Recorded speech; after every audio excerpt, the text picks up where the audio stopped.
Assalamualaikum warahmatullahi wabarakatuh. Perkenalkan, saya Sabila Razi dengan NIM 666123071. Di sini saya akan memaparkan hasil matriks Well and Ross dari Mobile JKN untuk melengkapi tugas UAS dari mata kuliah Digital Governance. Di sini saya mengambil Mobile JKN, yaitu Mobile JKN adalah aplikasi resmi dari BPJS Kesehatan yang mempermudah peserta JKN KIS dalam mengakses layanan kesehatan digital seperti cek kepesertaan, pendaftaran online, perubahan data, informasi tagihan, serta layanan di fasilitas kesehatan. Berikut ada fitur Mobile JKN, jadi kita itu bisa melihat rumah sakit mana saja yang terdekat dan tersedia. Terus kita juga bisa melihat apa aja layanannya dan pengaturan di akun kita. Selanjutnya ada what dari Mobile JKN, yaitu ada 4. Yang pertama itu IT Principle, yaitu TI mendukung layanan BPJS yang inklusif, aman, efisien, dan mudah digunakan. Yang kedua itu IT Infrastruktur, yaitu BPJS digunakan cloud dan data center nasional untuk layanan JKN yang andal dan selalu tersedia. Yang ketiga itu IT Arsitektur, yaitu arsitektur terbuka dan API memungkinkan integrasi dan mengembangkan fitur yang fleksibel. Selanjutnya ada business application, yaitu fitur aplikasi fokus pada kebutuhan peserta dan terus diperbarui sesuai masukan. Dan yang terakhir itu ada IT investment, yaitu investasi difokuskan pada sistem prioritas seperti keamanan, data, dan kapasitas layanan. Selanjutnya itu ada tabel WHO, di mana kategorinya itu ada bisnis monarki, yaitu bisnis monarki itu dia mengambil keputusan terkait bisnis dan kebijakan utama diambil oleh pimpinan tertinggi BPJS Kesehatan. Dan di dalam Mobile JKN ini yang mengambil keputusannya yaitu Kepala BPJS Kesehatannya. Yang kedua itu ada IT Monarki, di mana itu untuk pengambilan keputusan teknis, TI, dan pengembangan aplikasi Mobile JKN diambil oleh ahli TI dan Direktorat TI. Di dalam Mobile JKN ini yang mengambil keputusannya itu di Direktorat Teknologi Informasi dan Data atau di TEKTA, tim pengembangan Mobile JKN. Yang ketiga itu ada federal, yaitu di pengambilan keputusan terkait platform melibatkan berbagai stakeholder seperti pimpinan BPJS, unit layanan, dan pengelolaan data. Di dalam Mobile JKN ini, yang mengambil keputusannya itu Kepala BPJS, Direktorat Lini Pelayanan, Biro SDM, serta unit-unit terkait pengelolaan Mobile JKN.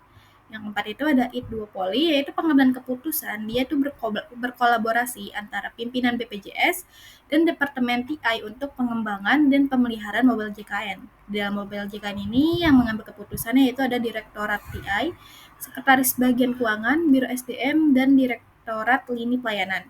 Yang kelima itu ada feudal, yaitu penggunaan akhir atau unit pelayanan yang memiliki kebutuhan berbeda.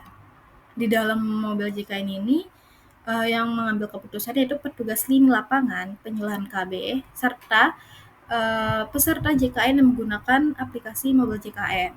Yang keenam itu ada anarki, yaitu pengambilan keputusan unit-unit ad hoc atau non-struktural yang memungkinkan terlibatnya dalam penanganan masalah atau pengembangan fitur tertentu.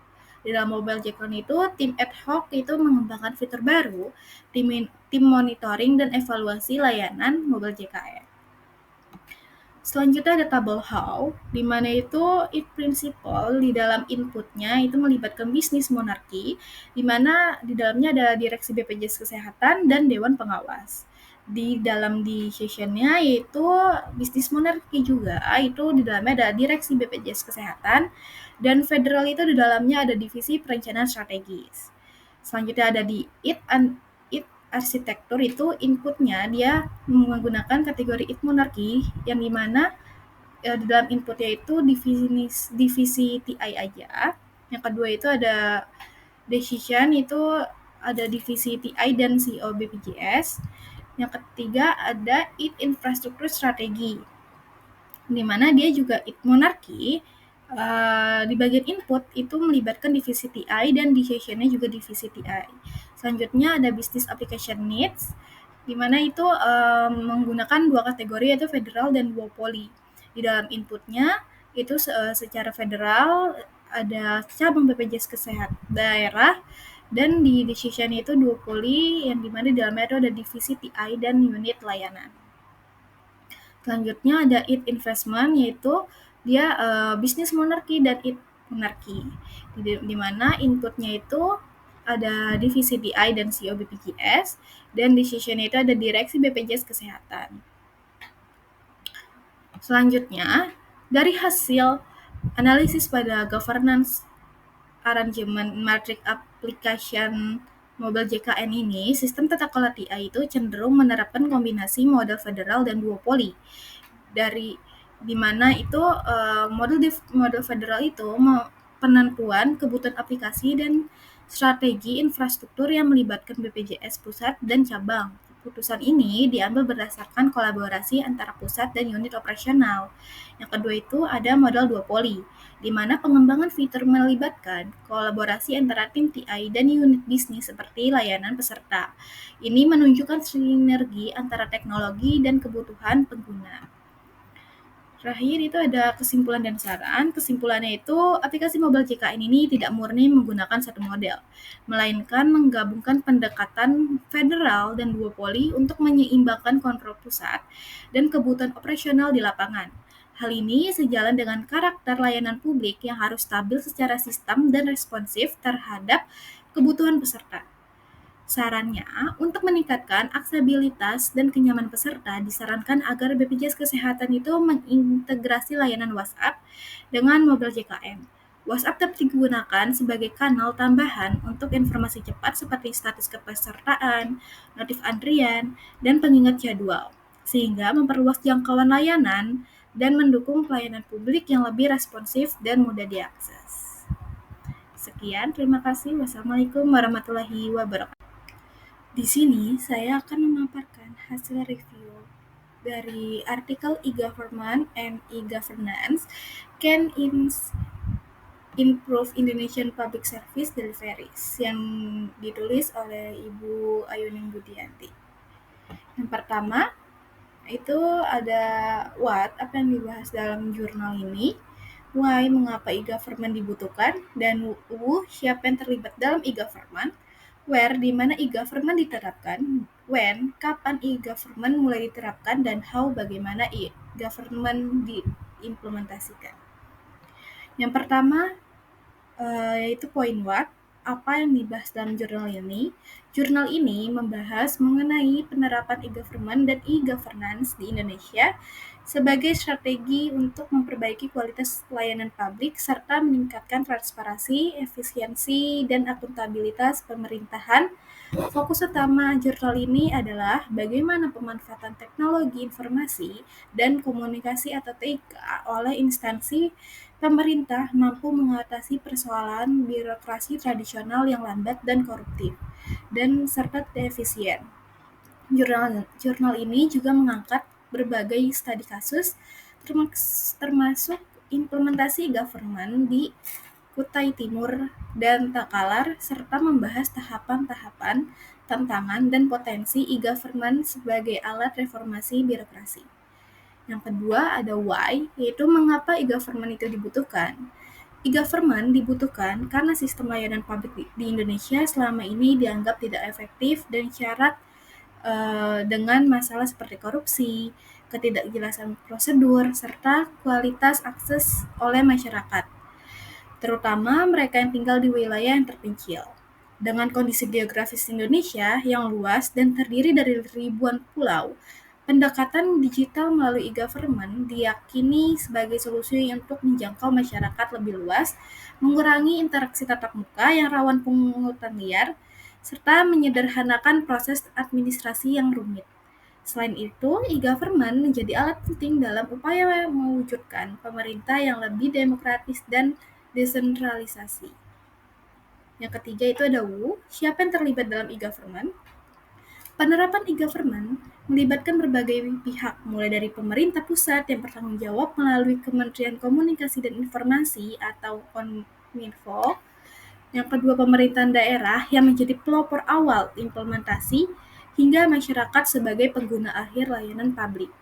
Selain itu, perusahaan BUMN seperti PT Telkom serta mitra internasional seperti JICA dan Bank Exim Korea juga turun berperan penting dalam mendukung infrastruktur dan pendanaan proyek e-government. Implementasi juga menuntut peran aktif dari pejabat birokrasi, pengembang IT, dan operator sistem pemerintahan.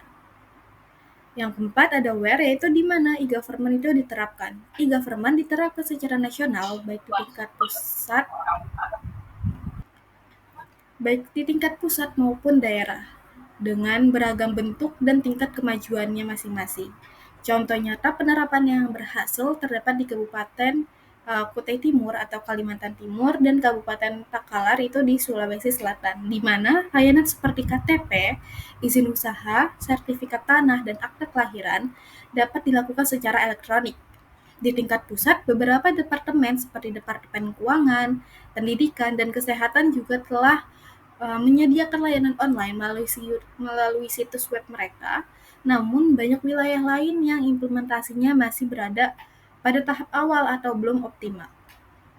Yang kelima, when, yaitu kapan e-government mulai diterapkan. Secara resmi, e-government mulai dikembangkan di Indonesia pada tahun 2001 melalui Instruksi Presiden nomor 6 tahun 2001, kemudian diperkuat dengan Impres nomor 3 tahun 2003 yang mengatur Strategi Nasional Penerapan e-Government.